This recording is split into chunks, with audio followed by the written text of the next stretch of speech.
Para mí es un honor, un orgullo, un lujo de verdad tener al siguiente invitado porque para mí es un ejemplo a seguir. De los entrevistadores, por supuesto, presentador, comunicador cubano, que además tiene un espacio íntimo en CNN con diferentes personalidades, con mucho poder, filósofos, deportistas, políticos, celebridades, todos han pasado por ahí, a las por 7, Cala. 9 Centro, sí señor. Sí señor, nos está acompañando Ismael Cala.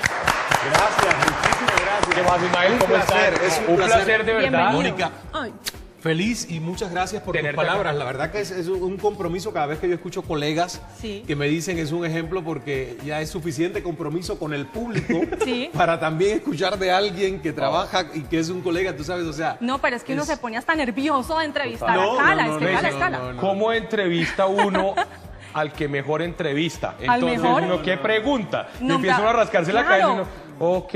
Nombrado personalidad del año y todo, imagínese. Pero podemos hacer un taller aquí disimuladamente, Mónica. Sí. ¿Cuál es la técnica para entrevistar? Exactamente lo mismo. Mira, eso sí se los puedo como que medio recomendar porque me pasó a mí. ¿Qué te pasó? Por muchos años yo fui reportero y hacía entrevistas y tuve un programa de entrevistas por 5 años también en Canadá que fue como el embrión, el laboratorio donde empecé a familiarizarme con el género de la entrevista. Pero aquel no tiene nada que ver con Cala porque en ese momento yo estaba tan tenso, tan nervioso que lo único que me importaba era mientras el invitado hablaba yo iba pensando en la próxima pregunta. No lo escuchaba. No la escuchaba. Te centrabas en el qué, cómo, cuándo, dónde, por qué. Las técnicas. En el libreto. Entonces, en este programa, en Cala, lo único que yo me di cuenta al principio, observando a Larry King, que es el modelo que yo estudié, porque lo hizo por 25 años en inglés. Es un monstruo. En CNN, es un monstruo. Yo dije, este hombre no tiene ni prisa. O sea, él deja hablar a la gente. A veces la próxima pregunta que hace es, why, ¿por qué? Después que el invitado dijo 5 minutos lo que quiso. Entonces me di cuenta que había que cambiar el paradigma y que yo creía que a mí me pagaban por hablar, pero que tenía que cambiar ese paradigma a que me pagaran por escuchar, si se trataba de un programa de entrevistas. ¿Qué diferencia hay entre oír y escuchar? Interesante. Los animales oyen. Los seres humanos tenemos la facultad de escuchar. Porque tenemos la facultad de utilizar nuestro centro emocional, nuestros instintos, o eso que llaman el sexto sentido, que es la intuición, y la razón, que no tienen los animales. Entonces, el escuchar es un proceso que va más allá del sentido fisiológico de la audición. Aunque algunos animales pareciera que escucharan muy bien. Bueno, tienen mejores instintos. Cuando vienen tormentas, maremotos, tsunamis, los animales son posiblemente los que mejor percepción tienen de lo que está pasando. Claro. Entonces, podríamos decir que tienen hasta mejor sentido de la escucha que nosotros. Algunos. Sí, algunos. ¿No? Eso es verdad. ¿Qué diferencia? Oír y escuchar. ¿Qué es lo más importante o lo que debemos tener en cuenta al momento de escuchar a una persona? Escuchar a una persona, porque el escuchar como filosofía que aparece en el libro El Poder de Escuchar va mucho más allá que simplemente escucharnos como personas.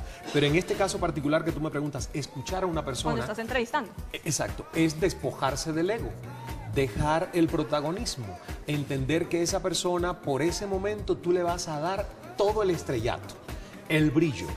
Está ahí porque es el experto o la experta, tú lo has invitado o la has invitado porque quieres escucharle. Entonces, cuando uno pone esa empatía, esa generosidad, ese énfasis en el otro, es fácil escuchar. Fíjate que el gran problema para que nosotros no escuchemos a los demás es que siempre estamos basados en nuestra agenda personal. ¿Qué queremos sacar de esto? Y cuando uno ya va a algo... El yo-yo. El yo-yo. Claro. Cuando vas a algo predispuesto con un resultado que ya tienes hecho, preanticipado, ¿cómo vas a escuchar? Si tú vas a tratar de mantener la conversación hacia donde tú quieres llegar. De direccionarlo hasta donde. Por supuesto. ¿Cuáles son esos errores comunes que comete un presentador o un entrevistador? Yo creo que es ser muy técnico, muy rígido. Vale la pena ir y estudiar, hacer las 5 preguntas clave a la universidad y luego quizás aprender un poquito de fisiología, de lenguaje corporal, pero al final la magia de la conversación es mucho más eso, es arte que ciencia. Es crear un rapport con la persona que a lo mejor acabas como nosotros, que nos acabamos de conocer, crear un rapport, crear un ambiente distendido y que no haya juicio. Porque si la gente siente que tú no los estás juzgando, van a abrirse contigo. Sí. Pero si de momento dicen, este me está interrogando como un detective. Sí, con el bombillo aquí encima. Y el FBI aquí. Exactamente, o sea, ¿quién va? Frenan en seco. Sí. Ismael, algo pues bien interesante sobre el poder de escuchar, que es tu libro, y hablando sobre entrevistar.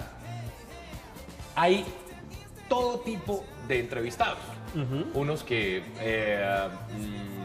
rompen el hielo a los 10 segundos, 5 segundos, otros que definitivamente no, como le saca uno las palabras con tirabuzón, sí. O a entrevistados que son monosílabos, se dedican simplemente a contestar con una sola palabra y uno queda... Oh, por sí, Dios, pero eso no lo quiero yo en mi programa. Sí. No, aquí tampoco. Ya eso significa que mis productores no hicieron su trabajo. Si después de 4 años de estar al aire me llega un invitado monosílabo, significa que mis productores estaban durmiendo. Sí. Ok. ¿No? O sea, te tocaron en toda tu carrera. Al principio. Sí. Al principio, en los primeros 6 meses. Hubo momentos en que yo quería darle una patada a la mesa o al invitado a ver si reaccionaba y yo podía medio darle ritmo. Sí. Pero luego nos dimos cuenta y fuimos aprendiendo que en un programa que depende, no como un magazine como ustedes, que ahora mismo yo no les funciono como invitado, el productor dice, se está cayendo el rating, pasemos a lo próximo. Despídalo. Despídanlo, que se va. Que muchas gracias. Pero en un programa amable. donde yo esté sentado 1 hora, que no hay nada más que ese invitado, yo no tengo el lujo de tener el factor sorpresa de que el invitado es monosílabo. Sí. Por lo tanto, el trabajo hay que hacerlo antes. Desde antes. Claro, hay que preentrevistar a esa persona, hay que sentir cuál es su ritmo de conversación, ¿Cuál es el feeling? cuál es el feeling. Y sí tienes la posibilidad de una sorpresa, porque alguien por teléfono te puede sonar muy cálido y cuando lo pones frente a todas estas luces, se bloquea. Medio bloqueas. Cambia totalmente. O sea que siempre hay... ¿Qué hacer en esos casos de personas que son monosílabas? ¿Es posible convertirlas a través de la entrevista con el tiempo en polisílabos? Mira, yo te voy a poner el caso de alguien que no es monosílabo, que es una superestrella, que es muy conocido, pero que yo creo que es muy tímido. Alejandro Sanz. Y yo tuve a Alejandro Sanz por 1 hora en el programa y en un momento yo me di cuenta que Alejandro Sanz todavía no estaba disfrutando la entrevista. Que había como... Una barrera. O sea, sí, que era todo muy... Entonces en ese momento yo digo, déjame hacer una pregunta que no venga al caso, que no tenga nada que ver con lo que estamos hablando y sacarlo de esa tensión que a lo mejor tiene porque está 1 hora en un programa de televisión. Muchos artistas no quieren exponerse 1 hora en un programa en vivo de televisión. Y le dije, Alejandro, tú que viajas tanto, ¿qué tipo de colchón te gusta? ¿En qué colchón duermes tú? Y soltó la risa. Y él se quedó como que... ¿Y por qué me está preguntando esto? ¿Cómo que qué tipo de colchón duermo? Le digo, bueno, es que yo, por ejemplo, que estoy viajando últimamente también, extraño mi cama.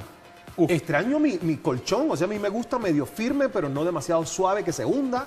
¿Cómo te gusta a ti el colchón? Entonces me dice, a mí me gustan muy suaves, casi que parezcan una hamaca. Le digo, ¿y cómo tú logras que en todos los hoteles hay un colchón suave que parezca una hamaca? Bueno, yo trato de pedirlo cuando me voy de gira. Entonces ahí descruzó los brazos, se rió. Y a partir de ese momento la conversación fue en un tono totalmente mucho más cálido, mucho más fresco, amigable que hasta ese momento. Entonces esa es mi recomendación. Si ves que hay alguien que está tenso, sácate debajo de la manga cualquier bobería. ¿Qué desayunaste hoy? Sí, exactamente. Arrancar uno con eso para romper algo que relaje, que ponga... Juan Luis Guerra también, súper tímido. Nos tomó más de 2 años lograr que su publicista convenciera a Juan Luis Guerra de sentarse 1 hora completa en televisión. 2 años. Porque el hombre él se siente que no tiene nada que hablar por 1 hora entera. Por Dios. Entonces, cuando estaba en el programa, de momento me dice al aire, Cala, hoy sí que me boté, mira que estoy hablando. Qué lindo. Entonces yo dije, wow, que Juan Luis, que ha tenido, ¿verdad? Como que dudas de que podría estar 1 hora completa hablando, se sienta cómodo y diga, me boté, ya. Bueno, eso es con respecto a las personas que son monosílabas, pero me imagino que hay algunos personajes que son difíciles de entrevistar. De pronto algún político, no sé, que te haya tocado. O que no se callan, también. Ese es el otro extremo, pero cuando estoy cansado yo les agradezco enormemente que hablen. Cuando yo tengo esos días que digo, ay, qué bueno que me tocó este invitado que quiere hablar todo el tiempo y lo único que yo hago es preguntarle, ¿y por qué? ¿Y cómo lo hiciste? ¿Y cuándo? ¿Y cuál es el propósito? Ok. Porque al final, ¿qué vas a hacer, no? Sí, total. Pero no son las mejores entrevistas. La gente disfruta una entrevista cuando de verdad es un ping-pong. Es Cuando, la interacción. cuando hay interacción, cuando hay una gran conversación y hay un ritmo en esa conversación.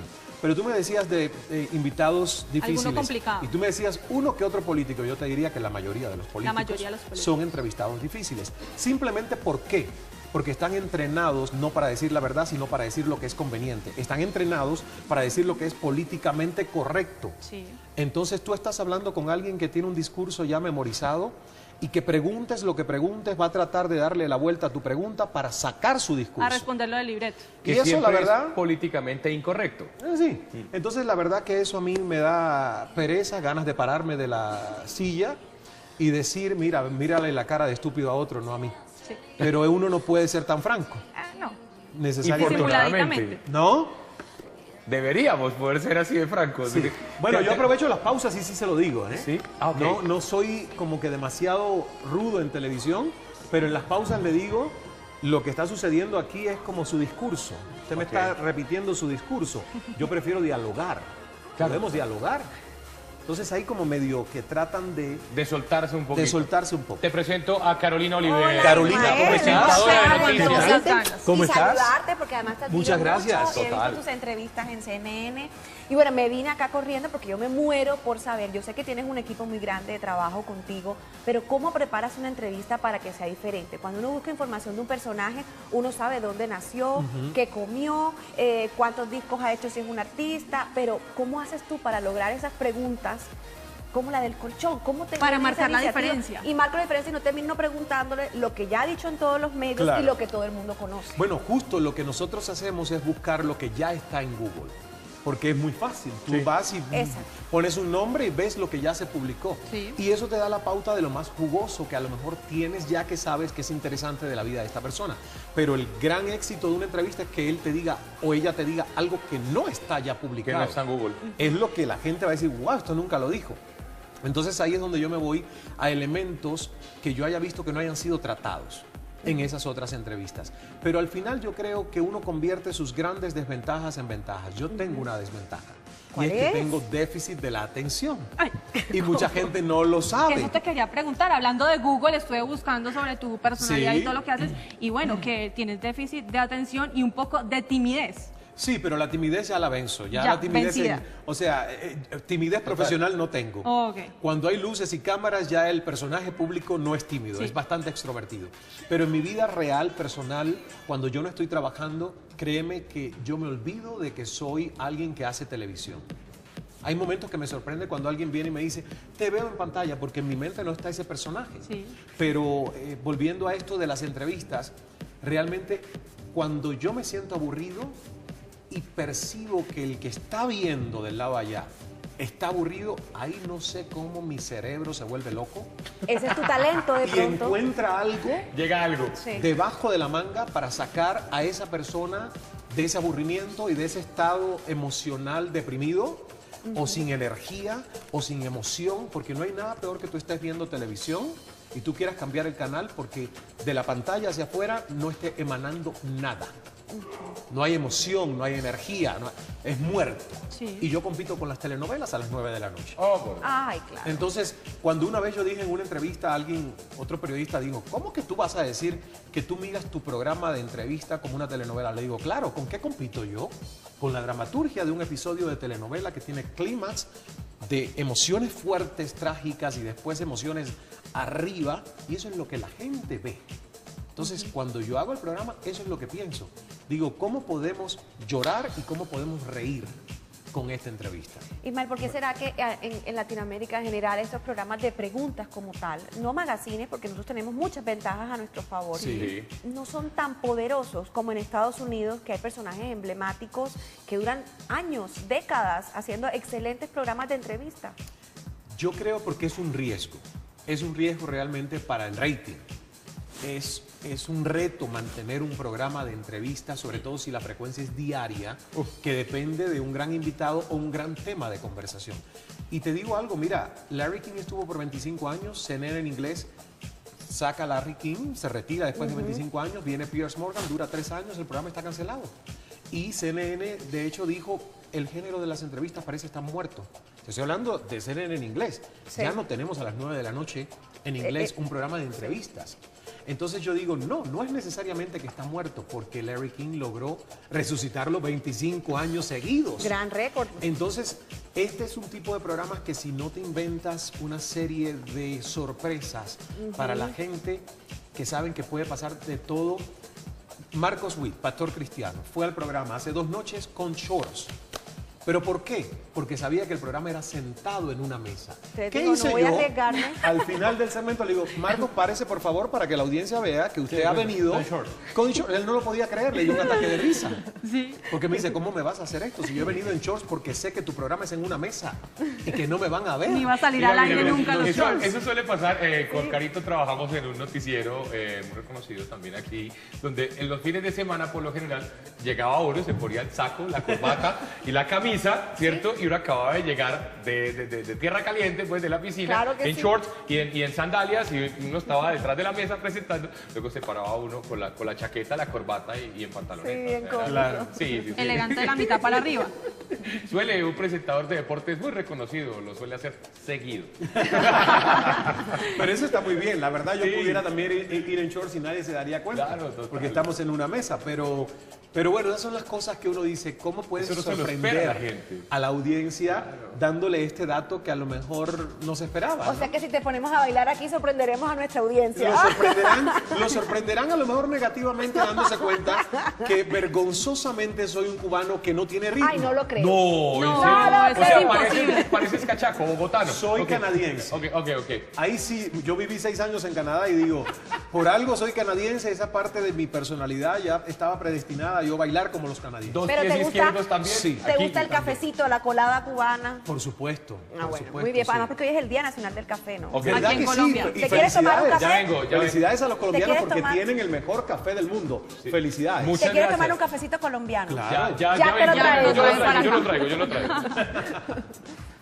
Bueno, estamos aquí con el libro El Poder de Escuchar, uno de los libros más vendidos en Latinoamérica, ahorita que estamos pues obviamente hablando de Colombia, y ahora hay una conferencia que estás dictando precisamente con el mismo nombre, El Poder de Escuchar.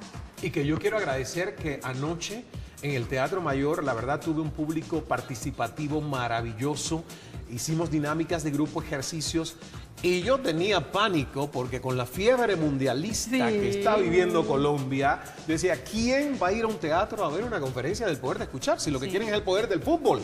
El poder de la fiebre amarilla. Exactamente. Pero no, la verdad que muy agradecido, muchísimas gracias. Y será el primero de muchos de estos eventos que haremos en Colombia con Aguacate Producciones y otras empresas que están apostando por traer este tipo de eventos de crecimiento personal y liderazgo. Sí. Mientras tanto, te traigo un vasito con agua. Ya viene el café con aromática, querías ahorita, ya viene para acá en camino. Pero mientras tanto, antes que se me olvide, vamos a romper un poquito ahí lo que estaban preguntando. Café colombiano. Muchas para gracias. Ti. Y nuestro MOOC. Y con la selección, además. Café mundialista. Wow. Y el MOOC de las mañanas con uno, edición Brasil 2014, para que te tomes el café colombiano allá en CNN. Muchísimas gracias. Cuando me lo esté tomando una de esas mañanas en Miami, les voy a poner la foto. Muchas gracias. Y nos mencionas, @mañanas claro, con uno. por supuesto. Muchísimas gracias, me encanta. Con mucho cariño. Gracias. Bueno, en este libro hablas de algo que es escuchar la voz interna. ¿Cómo escuchamos esa voz interna precisamente? Pues yo creo que es un proceso que uno tiene que querer hacer. Sí. Hay mucha gente que pasa por la vida y llega a edades adultas y sigue siendo analfabeto emocional. ¿Cómo porque, así que bueno, claro, es que nadie se preocupa. Mira, en todos nuestros países se preocupan por las campañas de alfabetización, que todo el mundo sepa leer y escribir. Sí. Y eso está muy bien, eso es lo básico. Pero después que sabes leer y escribir, ¿cómo realmente tú te conviertes en alguien que domina tu vida, que puedes tomar decisiones sabias en los momentos en los que lo necesitas? No basta con leer y escribir. Hay que aprender a darle significado y propósito a nuestra vida y hay que aprender a manejar nuestras emociones. Porque emociones es vida. Las decisiones que nosotros tomamos en cualquier momento por esa voz interior tiene un color de una emoción. Y la gente no se preocupa de hacer muchas de estas cosas. Yo mismo fui un analfabeto emocional por muchos años. En el libro cuento que me decían fosforito. ¿Y por qué te decían fosforito? Porque yo me prendía con nada. Venías tú y me decías, oye, que no sé qué, lo que te diera a ti la gana de decirme. Y yo reaccionaba a esa provocación con mucha más intensidad de la que tú vinieras. Sí. O sea, era un analfabeto emocional, porque un analfabeto emocional es alguien que pone su salud mental, sus emociones, a merced de otro. Y le está cediendo el poder más importante que tenemos los seres humanos, que es dominar nuestras emociones, se lo cedes con facilidad a cualquier otro ser humano. Escuchar la voz interior es un proceso que puede tomar años. Aprender a realmente saber quiénes somos, qué queremos en la vida, qué emociones nos dominan frecuentemente y cuál es el propósito por el que estamos aquí. ¿A qué llamamos éxito? Todo eso yo trato de, en 270 páginas, mostrarlo. Ismael. En las mañanas con... Bueno, regresamos aquí en las mañanas con uno. Son las 9, dice que las 8, 9:34 minutos, las 8:34 en alguna parte del mundo. Sí, una hora señor. antes debe ser. Bueno, seguimos hablando entonces de escuchar esa voz interna y de sacar los sentimientos. ¿Cuál ha sido de pronto ese sentimiento más complicado de sacar de tu interior? Yo creo que muchos de los sentimientos tóxicos, el cáncer emocional que yo tuve cuando fui niño y adolescente fue la envidia. Envidia. Sí. La envidia. Y tenía una razón, yo vivía en Cuba, un país comunista, donde, por ejemplo, para obtener juguetes, y yo quería juguetes y veía en una vidriera un trencito, lo cuento en el libro, y mi mamá me decía, cuando tengas buenas notas vas a tener el trencito, pero el trencito no dependía de ella, porque como se distribuían los juguetes en Cuba es a través de una lotería de números. Ah, es una lotería. Claro, entonces si a mi madre como familia le tocaba un número que era el 500 tantos en nuestro barrio, en la tienda que nos tenían asignada, el trencito no llegaba al número 500. Y cuando yo llegaba el día que me tocaba comprar tres juguetes por año, es lo que nos tocaba, ese día que el turno tuyo llegaba, cuando yo llegaba a la tienda y le decía, pero no está el trencito. Ya se había agotado. Ya no hay. Y entonces mi mamá me decía, sí, no está el trencito, pero está la pelota. Yo digo, pero yo no quiero la pelota, yo quiero el trencito. Y tú me dijiste que si sacaba buenas notas, yo iba a tener el trencito. Entonces llegaba a la escuela y veía a alguien con el trencito y yo le decía, pero si este muchacho es el peor del aula y tiene el trencito. Entonces, y yo que soy el mejor y tengo la pelota. Entonces eso fue creando un sentimiento muy tóxico de envidia, de tú decir, ¿por qué él tiene, yo no tengo, en un país socialista que se supone que todos somos iguales, que es una utopía completa? Y realmente, mira, por muchos años viví con ese cáncer dentro, de compararme con otros, de ver por qué otros tenían y yo no tenía. Y me tocó desterrar eso a mucha conciencia de decir, esto no te hace bien, porque incluso cuando uno tiene sentimientos así, como la ira, la envidia, la frustración, altos niveles de estrés, rabia, tú puedes sentirlo en tu cuerpo, que es totalmente tóxico, que es negativo. Y hay mucha gente que yo digo, ¿cómo si tú sientes algo que te hace mal en tu cuerpo, no tratas de sacarlo y luchar y buscar herramientas para sacar eso? Una de las cosas de las que yo más me siento orgulloso es que yo digo, wow, ¿cómo yo pude desterrar eso tan terrible que fue la envidia y no compararme nunca más con nadie, sino simplemente compararte contigo mismo, qué quieres hacer, cómo quieres mejorar, dónde te ves de aquí a 5 años? Y es otra manera de ver la vida. Tener un reto con uno mismo. Hoy día, ¿qué edad tienes tú? 44, pero ya a punto de 45. A punto 45. ¿Tienes el trencito? Sí, me regalaron el trencito en un programa en la televisión venezolana. Viviana Givelli hizo una entrevista preciosa y leyó este pasaje del libro y me hizo cerrar los ojos y de momento me puso el trencito eléctrico delante. Hace 2 años. La verdad que fue un momento muy emotivo porque me hizo volver a esa época de la niñez donde yo quería tanto ese trencito, que lo tuve después de 3 años, pero ella me tenía uno mucho más grande que el que yo había conseguido en ese momento y se lo regalé a uno de mis sobrinos. Ah, ok, se lo regalé a uno de los sobrinos. No, ya ahora a los 45 seguir jugando con el trencito me parece... No, nunca debe bajar el niño interior. No, yo sé, lo sé, pero yo preferí dárselo a mi sobrino porque creía que lo iba a disfrutar más. ¿Qué conservas de tu infancia? La curiosidad. Siempre fui muy curioso. La capacidad de asombro. Yo creo que uno no puede dejar que por muy adulto que te vayas convirtiendo, nos maten la capacidad de asombro. Te pongo un ejemplo. Yo no sé cuántos aviones ya he tomado en mi vida. Sí. Cada vez que yo estoy en un avión al lado de la ventanilla y yo miro las nubes, miro hacia abajo y yo digo, no puede ser que yo esté en tantas toneladas de metal, todo el equipaje, toda esta cantidad de gente volando. ¿Cómo esto sucede? Nubes. Atravesando nubes. La capacidad de asombro no la puedo perder. Porque eso es lo que hace además que cuando tenga entrevistados salga todas esas preguntas tan extrañas Claro. y tan fuera de lógica. Sí. Es por el asombro. ¿Eras de los que cuando estaba pequeño te gustaba mirar para el cielo y ver formas en las nubes?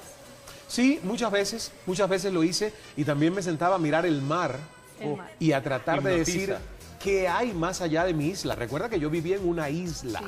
totalmente aislado por 28 años. Yo nunca salí de Cuba hasta los 28 años. ¿Cómo A saliste de los Cuba? 28 años. Pues me invitaron a ser el animador, el presentador de un pabellón cubano, una delegación que Cuba llevó a Toronto a un festival multicultural. Era una tabaquera, un chef, un grupo musical y yo era el animador que hacía juegos de participación. Entonces así en 1998 llego a Toronto y cuando llegué allí dije, he esperado tanto la oportunidad de conocer el mundo que pues aquí me quedo. No me devuelvo. No me devuelvo, aquí me quedo. Y fue muy difícil porque yo no sabía inglés, tuve que caminar 5 cuadras hasta encontrar más un... francés también. Bueno, pero la parte de Toronto es anglosajona. Ok. De hecho, yo estudié francés por un año con esa, digamos, utopía de ser bilingüe en Canadá. Y no se habla francés prácticamente en Toronto. Escuchas más español que francés en Toronto. Entonces no me sirvió, nunca lo pude dominar realmente. Mientras estabas en Cuba, retomando un poco que pasaste toda tu infancia y estuviste hasta los 28 años en Cuba, ¿con qué soñabas? Cuando te veías en esa isla, mirabas el mar y decías, ¿qué hay más allá? Soñaba con el mundo. Fíjate que cuando tenía como 15, 14 años tuve un club de correspondencia ¿Y eso con cómo era? otros adolescentes. Pues me llegaban algunas cartas que alguien me mandaban direcciones de personas, de adolescentes en otras partes del mundo. Sí. Yo me escribí con gente en México, no recuerdo si Colombia, pero definitivamente sé que República Dominicana, sí, México, España, y ese fue mi contacto inicial con el mundo.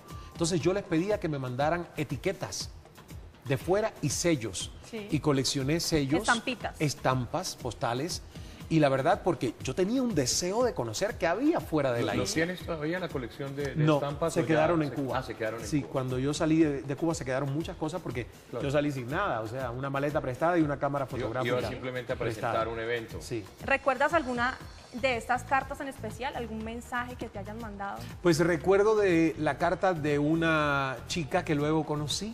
Sí. Es la única de todas esas cartas que luego yo llegué a conocer y que ella recordó mi nombre, porque yo la verdad no recordaba el de ella. ¿Después de cuánto tiempo? Después de más de 20 años. Wow. Y llega en República Dominicana y me dice, Ismael Cala, tú no me conoces. Y yo digo, ay, la verdad, no sé, recuérdame. Me dice, tú y yo nos escribimos por 3 años. ¿De Por verdad? 3 años Oh, escribiendo. my God. Exacto. Y ella me dijo, mira, y ella guardaba esas cartas. O sea, no, yo no lo podía creer. ¿Qué tal? Entonces, fíjate para que veas cómo ella sí memorizó el nombre de ese adolescente con quien ella se escribía de Cuba. Y luego, pues a mí me emocionó mucho porque yo no me imaginé nunca que iba a tener un contacto con alguien Sí. de esas personas con las que me escribí, ¿no? ¿Eso fue en dónde? ¿En República Dominicana? República Dominicana. Y bueno, ¿qué pasó en ese momento? O sea, No, pues fue ¿qué- muy emotivo y ella me recordó muchas cosas y después ella me dijo, en algún momento yo tengo que ir a Santiago de Cuba porque me queda la deuda de ver la ciudad que tú me describías en las cartas. Sí. Ay, qué bonito Sí, eso, qué lindo. sí, sí, sí. Y después de 20 años, cuando ya la conociste personalmente, ¿recordaste en algún momento cuando recibías esas cartas cómo te la imaginabas tal vez? O Es que te ella me envió mandó una- fotos. Ah, te envió fotos. Sí, ella me envió fotos, pero bueno, de las fotos de aquel momento, 20 años después. 20 años Aunque hay después. personas que no cambian. Sí, Hay algunos. no, y la verdad que ella no cambió mucho, pero te digo, también habían pasado tantas cosas en mi vida que ni idea, mi cerebro estaba desconectado con aquel momento cuando ella se me presentó y me dice, yo me escribía contigo. ¿Se siguen hablando hoy día? Sí, y cuando iba a República Dominicana, ella fue a una de mis conferencias. Ah, qué chévere. Entonces sí, hemos mantenido una... Y ya ahora, obvio, por las redes sociales, Facebook, Claro, Twitter, claro, Instagram, claro. todo esto, pues Claro. están en contacto, siguen Sí, en contacto. sí. ¿Tú tienes aparte de eso una revista digital? ¿Es algo? Una revista digital que se llama Cala 3.0. ¿Cómo que se llama? Cala 3.0. Cala 3.0. Por lo de la nueva generación digital, ¿no? Sí. Que se le llama 3.0. Y la verdad que es una comunidad que hemos querido crear. Es gratis para el suscriptor. La pueden descargar en sus iPhones, iPads. Está No como es- la aplicación. Es una aplicación. Inmediatamente la buscamos por la... Es una aplicación. Todavía no está para ¿Android? Android, Ah. pero va a salir muy pronto, Mónica, no te desesperes. Por Te la favor, presto, por yo te la favor. presto con el Va a iPhone. salir muy pronto. Bueno. Y es de bienestar, excelencia, éxito, crecimiento personal y liderazgo. Tiene nutrición, tiene moda, pero el corazón del contenido de esta revista es impactar la vida de las personas en positivo, empoderarnos como seres humanos. Entonces, la verdad que muy contento porque hay muchos colaboradores que han participado en el proyecto. ¿Hace cuánto tienes esta aplicación? 5 meses. 5 meses. Sí. Está muy interesante. ¿Me repites entonces bienestar, Excelencia, excelencia, éxito y liderazgo. éxito y liderazgo? Muy interesante Mi todo. mamá te manda muchísimos saludos. Nos está viendo, sí, ¿no? nos está viendo. Que ¿Cómo te se admira llama tu mucho. mamá? Cecilia. Cecilia, doña Cecilia, pues un saludo enorme. Que te admira muchísimo y pues que ve mucho tu programa. Ven, una cosa, Ismael, el poder de escuchar, la clave del éxito en la actualidad. ¿Por qué la gente no escucha? ¿Por qué la gente pierde ese...? No es culpa nuestra, es culpa de la sociedad en la que vivimos, es culpa de no darnos cuenta que somos víctimas de una tribu. Pensamos que somos libres, pero realmente nosotros hoy, en el momento en que vivimos, somos quizás menos libres que en muchos otros momentos. ¿Por qué? Porque dependemos tanto de la tecnología. Sí. Nos hemos nublado la vista con tanto bombardeo que nos llega publicitario. Sí. Y vamos a hablar claro, nosotros trabajamos en medios masivos de comunicación, pero en cuanto tú te vas a publicidad, todos los mensajes que nos llegan son algo que te falta, que tú necesitas tener para estar completo, para estar feliz. Ya sea el último par de zapatos, ya sea el último aparato electrónico, El último automóvil. ya sea el último automóvil. Entonces estamos hipotecando constantemente nuestra felicidad o nuestra plenitud, algo que todavía no tenemos. Hipotecando la felicidad. Hipotecando la felicidad. Ok. Por eso es imposible escuchar, porque la cultura en la que vivimos es satisfacer inmediatamente nuestras necesidades, no la de los demás. Y para tú escuchar, tienes que dejar tu bien propio al lado para sentir que tú quieres ser parte del bien común. Entonces es complicado, porque la mayoría de la gente vamos todos los días por la vida pensando, ¿cómo hago hoy lo que necesito hacer para mí? Sí. No vamos diciendo, ¿cómo hoy voy a ser más generoso con los demás? Voy a escuchar al que está en la esquina que me va a hacer una pregunta y voy a tener la paciencia de escucharlo y responderle. No. Entonces, aprendiendo a escuchar, nos podemos volver personas más felices. ¿Cuándo vuelves? Por supuesto.